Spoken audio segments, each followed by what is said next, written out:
Aron maaghat ang katawhan nga magpabakuna, nagpa-raffle ang lokal nga panggamhanan sa hinatuan nga manghatag og premyo alang sa bakunado. Gipaagi sa usa ka raffle draw ang pag-agni sa mga tao nga nagduha-duha sa pagpabakuna sa ikaduhang hugna sa bayanihan bakunahan nga subling gisugdan sa Department of Health. Wala nakabot sa hinatuan ang ilang target nga ihap sa bakunado. Hinungdan nga nagpursige kini pinaagi sa papremyo. Nagpa-raffle ang lungsod og usa ka unit nga brand new chariot samtang dunay laing usa ka gatos ang makadawat og brand new mountain bikes. Ang tanang misalmot sa ikaduhang hugna sa bayanihan bakunahan mamahimong musalmot sa paraffle. Well, ang main goal gyud ani nga during the Bayanihan Bakunahan Part 1, the results revealed medyo gamay ang output sa hinatuan. Lesser ang nagpabakuna. We were not able to hit the target. Now, during the Bayanihan Bakunahan to, we need to strategize to encourage the people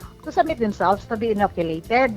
Nahimong epektibo ang gihimong inisyatibo sa LGU. Mas nalagpasan pa nila ang target nga mabakunahan sa ilang lungsod.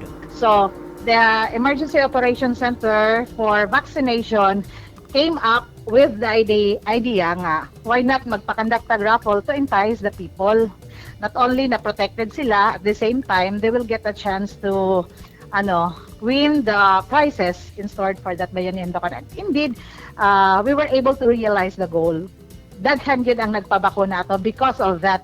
Kagainang buntag ang schedule sa awarding sa mga maswerteng midaog sa maong mga prizes. 73 ang mi-claim sa mountain bikes ug usa ang swerteng nakadaog sa chariot. Sa gihimong nga gimmick sa LGU hinatuan, nang hinaot kami nga makita sa katawhan nga seryoso ang gobyerno sa ilang kompanya nga mahunong na ang pagkaylap sa pandemya.